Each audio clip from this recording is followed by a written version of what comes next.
Mordechai. Okay, so yesterday we began trying to understand the meaning of the approach of Yehuda to Yosef. On the surface, it seems that there is no connection between the beginning of the parsha and the end of the parsha, and certainly not with the Haftorah. The beginning of the parsha talks about how Yosef is the king, how all the brothers of Yosef need him to release Binyamin, and they're there begging him to release Binyamin. And the end of the parsha, which talks about the strength of the Jewish people in Mitzrayim, seems to connect, if anything, with the strength of Yosef. We said the beginning of the parsha and the parsha have a connection. If there's any connection between the beginning of the parsha and the end of the parsha, it probably would be to show that a Jew, even in exile, could be like Yosef, could be the second in command to the king. But Yehuda's strength seems to be something that's not just not necessary, but not real. The one in charge was Yosef. Yosef was second in command to the Pharaoh. And Yehuda doesn't know that yet. And Yehuda does something which is extraordinary. But looking at it from the way things are in truth, seems that Yehuda's strength is something that's not necessary, doesn't do anything. And what we're going to discover is that not only is Yehuda's strength something that is necessary and does something, but Yehuda's strength is the catalyst for the Jewish people's success in Mitzrayim, in Goshen. And further, it is Yehuda's strength, not Yosef's, that is the preparation and the connection to the Haftorah, which talks about how Yehuda will be the king of the Jewish people forever. Yehuda acts with incredible courage, but it seems that Yosef is the one who makes all the decisions. So why are we saying that Yehuda's strength is so significant? What is the meaning of Yehuda's display of courage in front of Yosef? And what does that have to do with us, as I ever began this talk, what does that have to do with us in the last moments of the exile before Mashiach comes? The Torah has a message for us. What is the message we have from the beginning of the Parsha and the name of the Parsha? What is it telling us? So the Rebbe is going to address this from way out there, from the story of Purim. But before we get to the story of Purim, let's continue where we are up to. On page 80, where are we?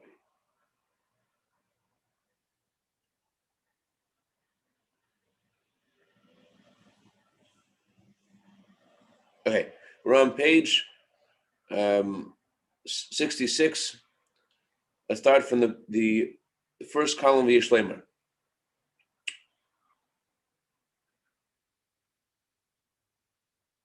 Yishlemer zeh moving gam masher b'tekasav es Yehuda shalach lefanav al yeser s'mangeish lefes l'makam l'heres echistasher b'd l'chura. We could see there's something significant about what Yehuda did from the fact that when Yaakov needed something to get done in Mitzrayim, Yaakov asks Yehuda to do it. He wanted to make a yeshiva in Mitzrayim, a place to study Torah in Mitzrayim.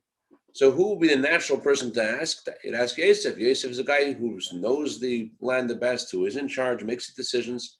And instead of asking Yosef, Yaakov specifically asks Yehuda. L'chura, mikivan sheyosef v'henigas eretz Mitzrayim, hu al pi tzir parei, nasan zmeit haaretz Yaakov vanov, in kem laduas kukum Yehuda lifnei leiv makam l'hiris eches hashava. Since Yosef is the one who governs Egypt, and Paro allows him to give the best part of the land to Jacob and his children, so why do we need Yehuda to make a place to make a yeshiva? Why do we need Yehuda to set up a place to live in Mitzrayim? This shows us there's something that what Yehuda has in his power that Yosef does not have.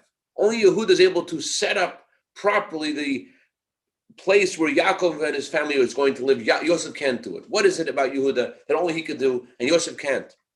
So of course, there is explanations like this. Second column. There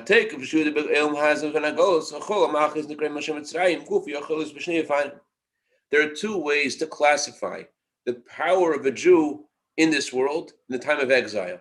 This was what happened then in Egypt, and all exiles are called Egypt. There's a relationship between every exile and Egypt. There's two ways that we can be called. A Jew can exhibit and have power in exile. Number one,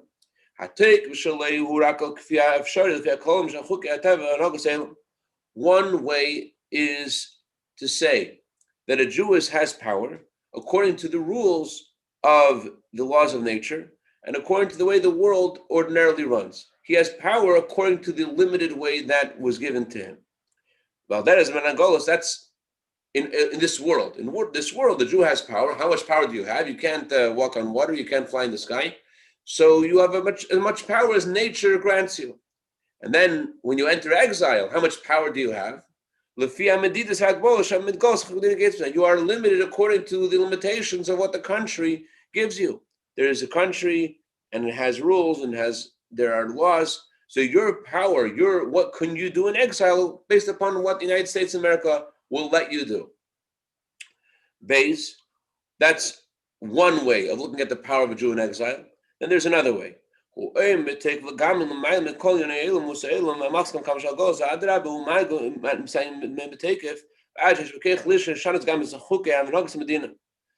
way to look at the power of a Jew in exile is that a Jew is completely above everything in this world. He's completely above the nations of the world. He's completely above the exile. On the contrary, he's able to powerfully dictate changes in the laws of the country he is in, and the way the country is in is run. He's able to make a difference. He's able to make a change. Not only is he able to have as much power as the country grants him, he is able to have a greater power and actually tell the country what has to happen.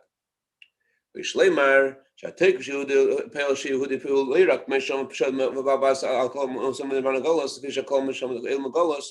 can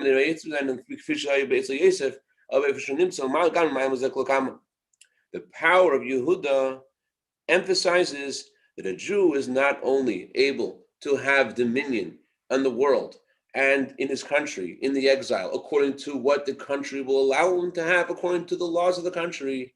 Rather, Yehuda's display of courage in front of Yosef emphasizes and grants us the power to be beyond and higher than although we're within the world, although we live in the exile, we live in the country, we're able to be completely above it. What does this mean? What are we talking about? And how does this work? Oizvav.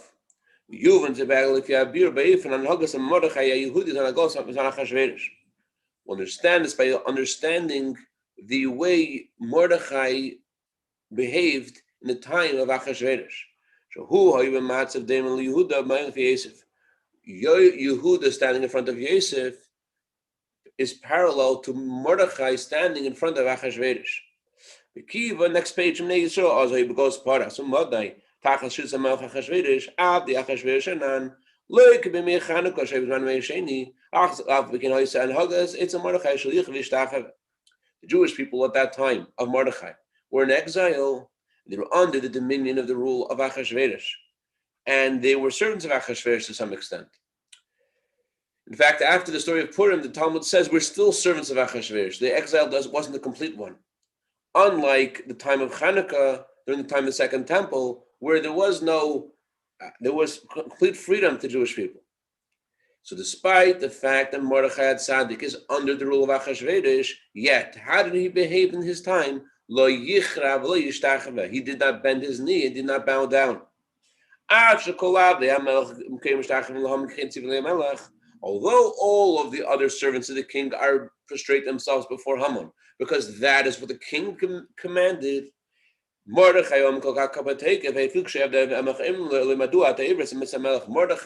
stands strong, despite the fact that everyone's telling him, why are you going against the laws of the king?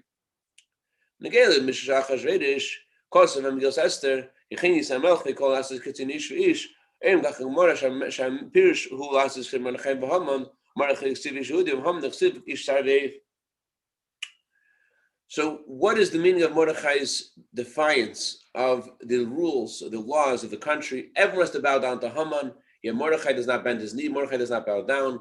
What does that mean? So let's look at the feast of Achashverosh.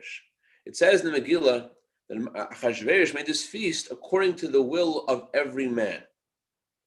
Who were the men that he wanted to make the feast according to? Who were his party planners? He picked two very interesting party planners. He picked Haman and Mordechai to run his party. And the Torah says he picked Ish ve'ish, the man and the man. Who are called man? Mordechai is called Ish Yehudi. Haman is called Ish Tsar ve'oyev. So those were his party planners. I mean, what are they going to agree on? What are they going to agree on? On the menu, on the invitations, on the entertainment? There's absolutely nothing going to agree on. What's the meaning of Achashverosh's request of them to make the party? So we find two different perspectives on what Achashverosh did. The first one is like this. The Medrash, the two explanations of this.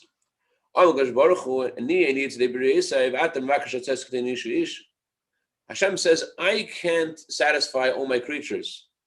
And you want to make a party like everybody? Oh, that everyone should be happy. If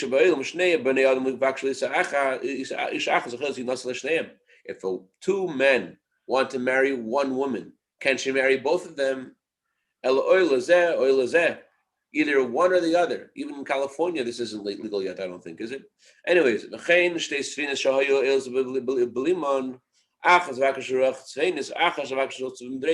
are two ships in the sea, and one ship wants the northern wind to help the ship go to the north, and one ship wants a southern wind.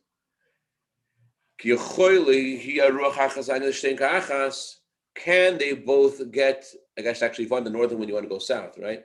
Yeah. Can both ships get what they want? It's either the wind's going to blow one way, they both can't get what they want. Both men can't marry the same woman.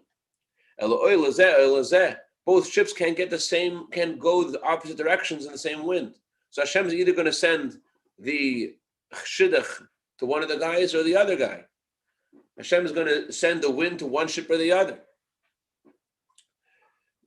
There was a story of these two wealthy families looking for a shidduch for their their daughters, and they sent a message to a Rosh Hashiva. Rosh Hashiva should send a good, proper, suitable chassan for their daughters. So as they were waiting for for two boys to show, each family is waiting for their chassan to come, only one guy shows up. So they go to the Rav, who should get this guy? He didn't come with a tag on, So Rosh Hashiva says, the Rav says what we're going to do. We're going to cut the guy in half. Give half to you and half to the other one. So one lady says, no, don't do that. The other lady says, yeah, that's a good idea. You're the mother-in-law. Okay, so it can't go both ways. Either lamachar, says the Medrash further. Lamachar shnei bnei adam bayim lefnechem bedin. Ish yehuda tar ish sarei yochat l'tishneim. El she'atem rim l'zeh l'zeh l'zeh.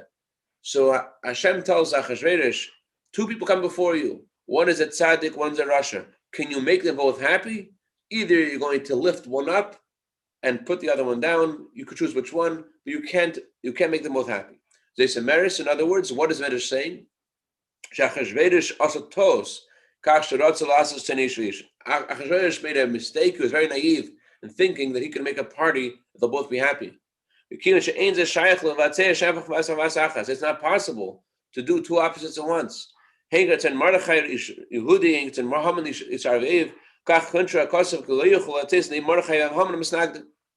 pasuk criticizes him and says, you want to make a party the way Mordechai and Haman want? It cannot be. There's nothing they're going to agree on. There cannot be a party they're both happy with.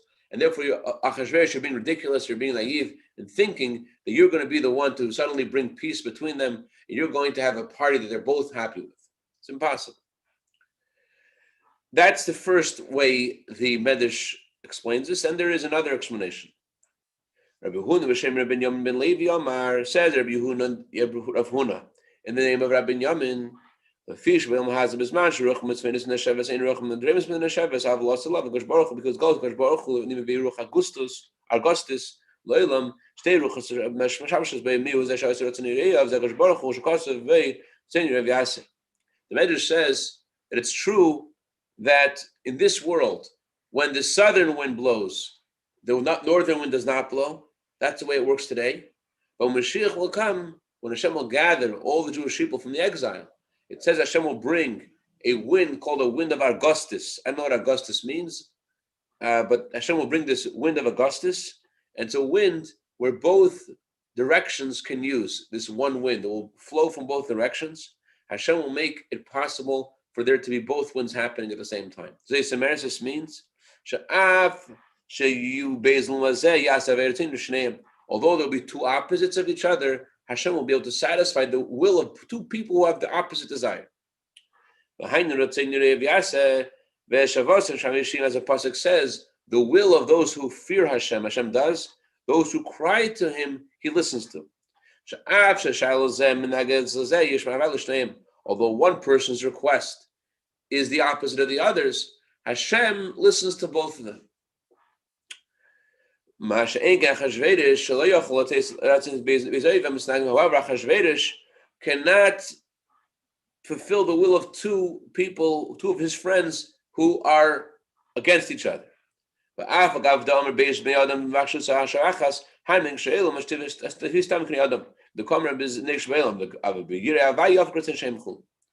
It's true that there is a normal system in the world where you cannot satisfy the will of them both, but Hashem can, and Hashem will. Mashiach will come. So that means Hashem will fulfill the will of every person, and this is something that can be done. That's what the Medrash is saying. So the first explanation of the Medrash is emphasizing how this cannot be done. And the second explanation of the Medrash is saying that this can be done by Hashem. Where are we going? We need to understand. We steam lashon Gemara hanal ktenish veish lasses ktei Mordechai v'Haman belishum shel bedavar mashma shegam zachashverosh yesh makom asnai kazu l'chura eich zamasim mendish milsatime b'lefish nei me'arushim sheyafshal avatzei shartzei tavchim afilu fi apirish ashaya b'shem medish as a rak b'kek shabaruch hu v'yasis dafkalas love. Think about it. One person is up to in the davening halei mergayim yafallah. The other person up to in davening, Harchav Picha V'Amaleu. But Hashem, when Mashiach will come, will be able to fulfill the will of every person. Hashem can do that today as well. The problem is with Achashverosh. It sounds like from the Gemara that not only did Achashverosh want to satisfy Mordechai and Haman, but he did. Achashverosh, it was possible, says the Gemara, to make a party according to the will of Haman and according to the will of Mordechai. And how does that fit with this, the way the Medrash says this, that either it's impossible or it's something only Hashem could do? How is Achashverosh suddenly making this party and satisfying the will of both Mordechai and Haman? How could that be? The way the Medrash says it, it's clear that it's only something that's for when Mashiach comes, or something that can't be done. So what is going on? How is Achashverosh making this party? I mean, what exactly is going to happen? Imagine Mordechai and Haman sitting down, making the invitations. On the top of the right, Baruch Hashem. No, we don't. You know, where are they going to agree? For the entertainment, we're going to have a pilpul on the difference between Talmud Bavli and Talmud Yerushalmi. For the first course, we're going to have fortune cookies, which each cookie has a pasuk in it. What exactly are Mordechai and Haman going to do at this party that they're going to agree on? How is this possible? The Gemara says that Mordechai and Haman are going to make this party, they're going to agree on it, and it's as everyone's going to be kumbaya. How could this be? We're up to Zion on page 68. Explanation like this. If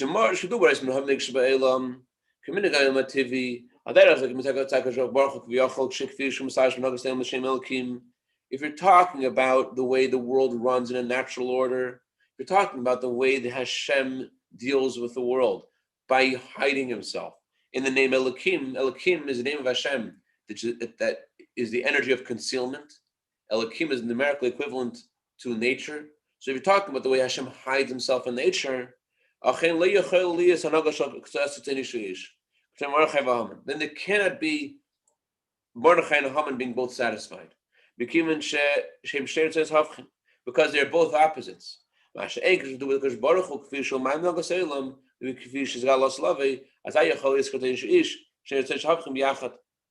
However, if talking about Hashem, as Hashem will reveal himself when Mashiach will come, then there can be both desires being fulfilled. The Gemara mentioned this is the difference between what the Gemara is saying and what the Medrash is saying. The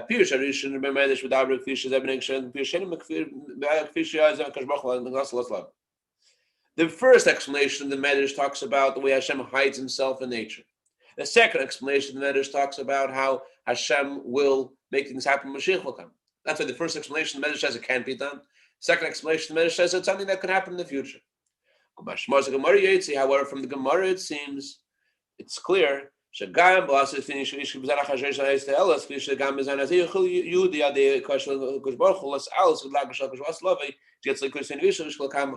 what's the Gemara saying? That although a Jew is in exile, although a Jew is under the dominion of Achashverosh, a Jew is able to rise above the exile and despite the fact that there is a natural order, he's able to ascend to the time of Mashiach despite being in the Galus, as we shall see what that means exactly. Everyone with me? Okay, let's go. The explanation of this is according to Ruchnius, what this inner meaning of this is. The word Achashverosh, the source of Achashverosh, is HaKadosh Baruch Hu. The Gemara says, whenever it says Achashverosh, it refers to Hashem. Why does Achashverosh mean Hashem? Because the word Achashverosh has two parts: Achas Vereshes, Achas Vereshes, the end and the beginning. Who is the one who is both in the beginning and the end? Hashem, Ato Rishon, Ato Achrein. Hashem is the one that existed before the world existed. Hashem goes on and lives and endures forever.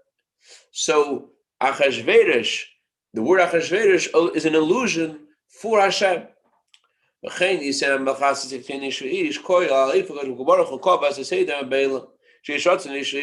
it means what does it mean that Achashverosh makes a party? That he wants a party to be according to the will of both Haman and Mordechai? That means that Hashem set up the world in a way that there are two kinds of people. And we have a choice who we want to act like. We can act like Mordechai or we can act like Haman. We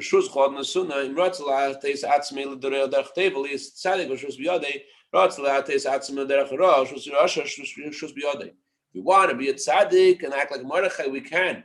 We want to be a Rosh Hashanah, act like Haman, we can. So Hashem makes his party that everyone has a choice in this world how you want to act. You could choose to act like Mordechai or choose to act like Haman. That's the way Hashem made the world. There's a choice. We were discussing this past Shabbos about the story of the Haftorah. The Haftorah this week is a unusual guest. We don't get to have this guest every year. Once in 10 years, we get the Haftorah of the two women arguing over the baby. Each woman says the baby belongs to me. And the Rebbe told someone in a private audience a deeper meaning to the story. The Rebbe said that basically we live in a society where everyone wants everything. We want this world and the world to come. We want to be able to eat whatever we want, and we want to also lose weight. We want to have the security of an employee, and we want to have the freedom of an entrepreneur. We want to have everything. And that's also what kids, we think we should give them. They should know about Torah and they should know about the world. We should give them both. So that is what the two women represent, the Yetzer Tov, Yetzer Hara, Mordechai and Haman. And Haman says, you know what? Let's do both. Give them everything. We have an argument. Let's do everything. We'll give both. We'll give Torah and we'll give everything else. And what happens when you do that? What happens is the child grows up crazy. The child grows up without any backbone. The child grows up without any spine, without any direction. He doesn't know what's expected of him. and he is torn because he hasn't been shown a way to go in life. He doesn't see from his parents that there is a way. So the Yetzer Tov, the other woman says, better the child belong to the Yetzer Hara, better the child belong to you than be split in half. Better the child be shown one direction, even if it's a wrong one, than the child be split in two and not being shown that there is a meaning in life, that there is some kind of purpose in life, that there is a direction. It's kind of like the way Eliyahu spoke at Mount Carmel when he addressed those Jews who were wavering between serving the idols of the Baal or serving Hashem. He said to them, why are you in the doorway? Either choose God or choose Baal. I mean, imagine you have a kid in your class who you're a teacher and he misbehaves on Tuesdays and Wednesdays. And on Mondays and Thursdays, he's okay. So you say, no, why are you behaving? You should misbehave every day. What's Eliyahu Navi is telling the people? He's telling the people, by being in the middle is the worst thing. Why is it the worst thing? Because if you invest in something, if you go for something, that shows you're looking for something, that shows that you're connected to something, and therefore your mistake could be exposed, and then you could turn around and you could use that energy of your devotion towards the wrong direction, towards the right direction. But if you have no spine, if you have no commitment to anything, then you're never going to be able to stand up and connect to something. You're never going to be able to embrace anything. If you're just the guy who is perhaps like Haran, the brother of Abraham, after Abraham was thrown in the furnace, so then they asked Haran, whose side are you on? Avram's or Nimrod's? Before Avram was thrown in the furnace, they said to Avram, either you accept Nimrod as a god or we're throwing you in the furnace. So Avram's like, I'm with God. So they asked Haran, who are you with? So Haran's like, let me think about this. Before they asked Haran was thinking, I'll be on the winner's side, whoever wins. So they asked after Avram was thrown in the furnace, so they asked Haran, I'm with Avram. So the miracle didn't happen for Haran. The miracle didn't happen for Haran because Haran wasn't really on Avram's side. Haran was the guy, I'm the guy who was enjoying the meal. I'm the guy who was just sitting back and relaxing. I'm not making any commitment. In order to educate a child, I've said, the child has to see that the parents have something that they're into, that they have something that connects them to Hashem, that they have some kind of ambition, that they want the Eibishter to just be. Others give them, let them choose. Let them choose. We don't let our kids choose to brush their teeth or not. We tell them you have to brush their teeth. So why are we so open and free when it comes to education? Why are we open and free when it comes to telling our children what way they should go? So getting back to our story over here of, time's running out. Okay, so just one more point about the subject then. Mordechai and Haman represent the two choices we have to make in this world. Hashem says to set up the world, you could choose either one. But Hashem doesn't want you to choose both. Hashem doesn't want us to say, I want Mordechai and Haman. I want to be able to have both. And it leaks and it comes out to our children know what we choose. By the night of the Seder, we give our children the maror and the matzah, we put it out on the table, and then there is probably a hide, and they find it. What's the meaning of us hiding it and then finding it? The Torah is telling us, your kids don't look at what you put in front of them on the table. They don't believe in that. They look at your phone and your WhatsApp. They say, what are you learning about? What are you thinking about? What are you interested in? That's what the kids find, what you're hiding. That's what the kids look for. So you definitely have to make a choice between Mordechai and Haman, and what it means that Hashem also gives us the ability to rise above Mordechai and Haman. We'll see tomorrow, Mitzvah Hashem, but on the surface, there's a choice. You got to make a choice, either Mordechai or Haman. And as we'll see tomorrow, the meaning of being yet within the world, being within the confines of Achashverosh's rule, and somehow rising above that, even though it seems to be impossible, but it's not. It will see tomorrow. Any questions or comments or criticism? Hi, Zev. Yeah. Question. Yes. How is it any different nowadays that all of us are pretty much like Haran? We don't know what's real. We don't know this, that. And learning Hasidus is technically like watching Abraham jump into the fire and surviving. So we're just like, oh, okay, well, I guess this seems to work. It makes sense. It's logical. We see the Rebbe brachas. We hear the Rebbe stories. We see the shluchim that are doing amazing work, just is complete godsend, and we see all these miracles, and we're like, oh, this has to be the right way. So it's like it's a justification that's finding way in our logic and understanding versus just complete bittul of Hashem is Hashem. He is what he is, and that's the path to choose. Zev, you gotta come to the Fabrengens. No. You got to get to the Fabrengens on time when they start, so that way you're there with me the entire Fabrengen. Ooh. We were Fabrengen last Thursday about this guy who was by a Fabrengen, and someone told him, do something that's hard for you. And for him, what was hard for him was going on Mitzrayim. That was hard for him. And he made a commitment once a week on Mitzrayim, and he saw an exponential growth, Baruch Hashem, exponential bracha in his finances as well. We can't be like Haran and just enjoy. There are stuff that Hashem shows us, it's true, and things we should know from experience. But the Eibusha wants us to make a choice and to go beyond ourselves and to commit to something and to connect to something. It shouldn't be that we're just we're enjoying the party and whatever. There are people who say it's not good to die for our own land. What does that mean? They don't believe in anything. They don't believe in. There are people who say it's good to die for our land, good to die for our country, because they believe in something.